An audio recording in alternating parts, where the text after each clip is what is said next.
Who wants to live in a world with no homework? Raise your hands, please. Everybody, I hope. Everybody except you, I'm sorry. If you have any traumas we need to discuss, we will do that later. I just wanted to start off by telling you a little story about myself.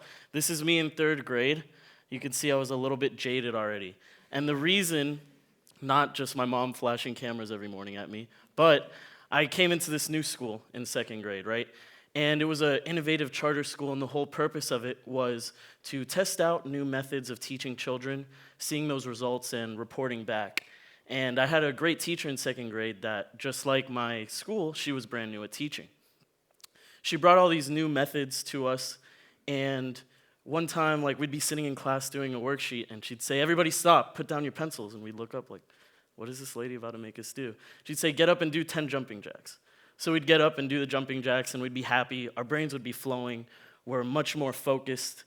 She would do things like have a multicultural day, where she invited the parents from different cultures to come in and cook the food of their culture. Through that, we were able to learn about that, see how we all interacted with each other, and just learn in a hands-on way, which I thought was great. And this teacher also wasn't afraid to teach at our own pace. So by the end of the 3rd quarter of that year, we were done with our math curriculum. Instead of having us watch a movie or sit around, my teacher said, "Okay, 3rd grade, you're going to start doing a little bit of multiplication and division, so let's start teaching you that." I was very happy, eager to learn, so were my classmates. But when we got to 3rd grade, a lot of the teachers were quite upset that some kids were coming in more prepared than others. And also, so what they did was they built a very strict curriculum from then on, and they decided what was teaching too much and what was not. They also didn't allow the parents to come in the classrooms and cook anymore, because if one classroom had to do it, all the classrooms had to do it, and not everyone wanted to do that work. And just at 8, 9 years old, I was starting to think, why are all these things that seem like such great ideas that make me love going to school being taken away or shot down? And one of the big explanations given to me was, well, Ryan, the classroom is made for the average student, so we have to adhere to everybody. But the more I went through school on my scholastic journey, now my human journey, I keep realizing that there's no such thing as the average student. It simply doesn't exist. We're all very different in the way we intake and process and spit back out information. And I feel that our education systems need to reflect that.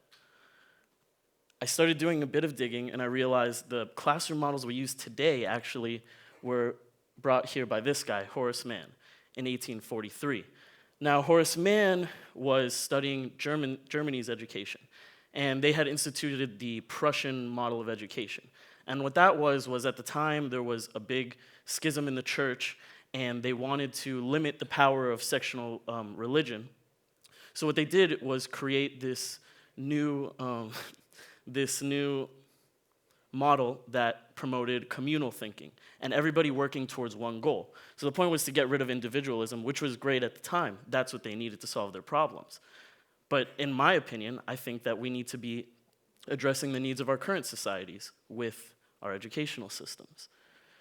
So at the same time that this guy brought over their education, we had wagons going from the first time from Missouri to California. And our cars don't look like this at all anymore, but our classrooms are structured very much like this. We need to update these systems. And one thing we can do to bring ourselves into the current day is realize one thing is that we're living in the Google era.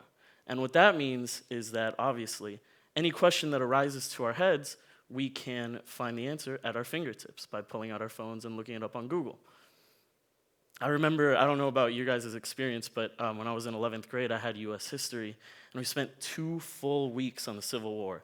Every battle, every surrender, how many people died, what kind of buttons did George Custer wear, all kinds of minute details that I don't remember at all.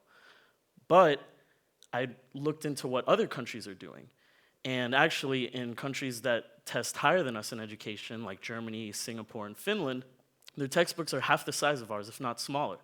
And that's because they realized that we are in the Google generation, and teaching broad and in-depth concepts provide a greater method of sticking knowledge in your brain than just memorizing little details.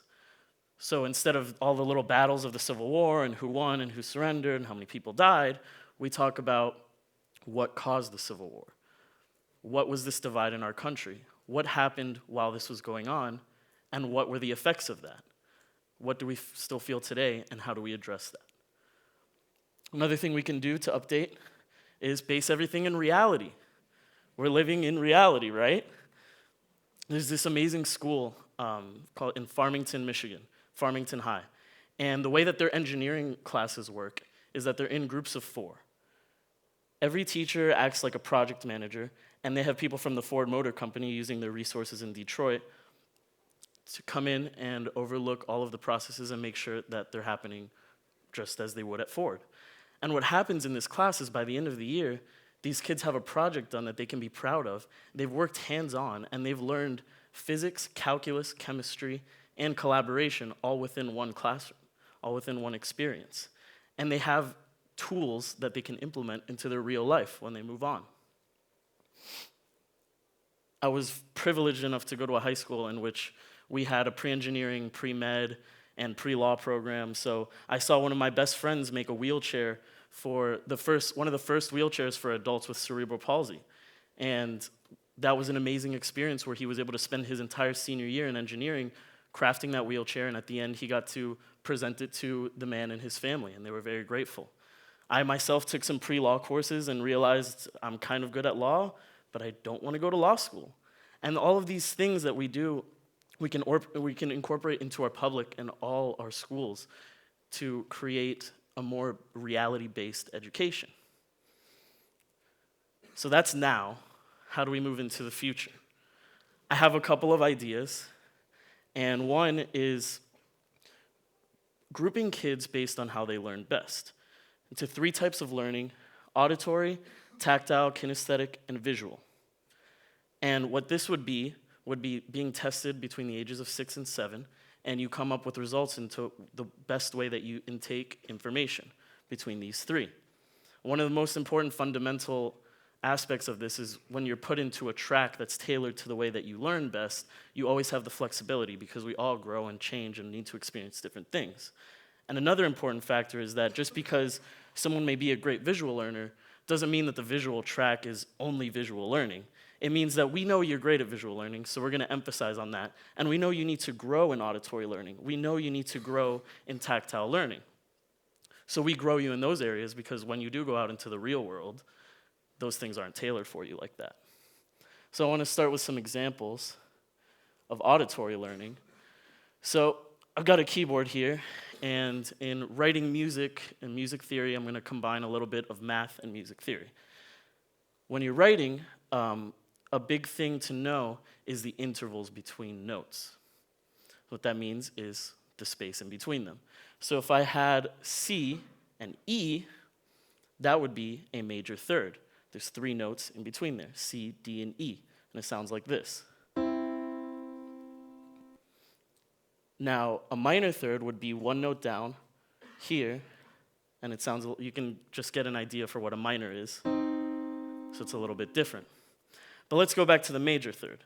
So if I'm writing and I want to include a major third in my song, but the major third sounds a little bit vanilla to me, I want to switch up the order of the notes, I have to find the inverse of the major third, and that's the opposite.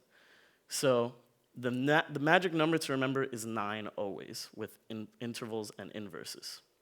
So if I have a major third, I have to find out what number I have to add to that to make it equal 9, or subtract 3 from 9. So what I'd get is 6, and that would be a minor 6th, which would be between E and C again, and sound a little bit different, but the same 2 notes. So from there, students that are great in auditory learning would start to assign certain auditory qualities to these mathematic equations, and it's just one way of starting to build up those combinations that work best for us. An example of kinesthetic learning is, let's say I had this ball, right?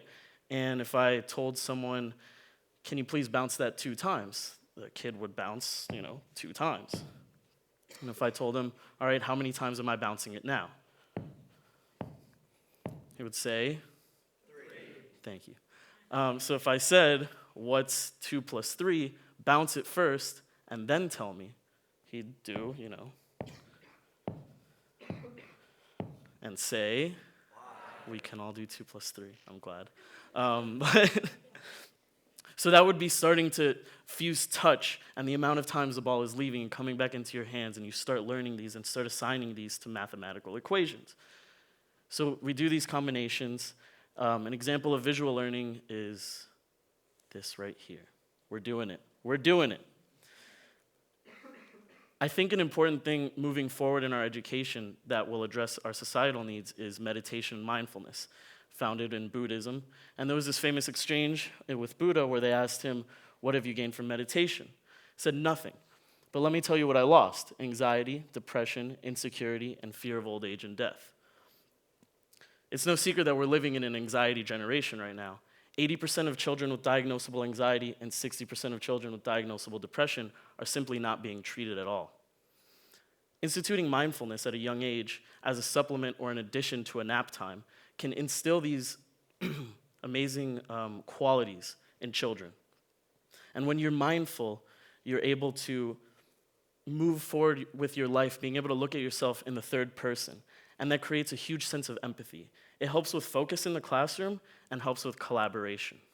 It's a tool that you can use over and over. And throughout your life, it will create a more accepting and understanding society and a more collaborative society, which I think is what we're all trying to move toward. No homework. Let's get back to it. We don't like homework. Homework can be a cause of this anxiety. And Finland is actually on our side as well. Finland is a good nation to have on our side because they always test in the top 5 in education. Finland has very little to no homework and 1 required exam at age 16. They believe it induces stress and they're able to efficiently carry out their academic needs within the regular school day. That's not to say that everybody needs to have no homework all the time. That guy that didn't raise his hand, maybe he wants to do a little extra assignment on the side at night to make sure he's ready, and that's okay. The purpose is that it's not an average. We're all different, so whatever we need, we should get. I think we've been moving towards a renaissance, not like this, but something maybe a little newer. And I've noticed a couple of things about renaissances. And one is that art becomes a lot more accessible. So right now we're living in a time where a 10-year-old can pick up a laptop and in a couple of months is a world-renowned great producer without learning how to play an instrument. YouTube is huge. There are kids on YouTube making thousands and millions of dollars already. That's access to art. Another thing that happens is we start moving with a bit of a higher morality. And I've seen that lately where we're starting to finally hold people accountable for acts that they've committed based on prejudice and evil. And another thing that happens is education's updated and fits the needs of our society. So that's what we're missing. We're missing the third piece in that. I think we're very close. I think there are a lot of things that need to be done. We'll get another talk going about all of those specific things. But it's our minute to midnight to seize this new education system, something new, something changing, something that works with who we are today and what we need to be in the future. And if we don't seize it, I don't know. Thanks for coming to my TED Talk. Peace.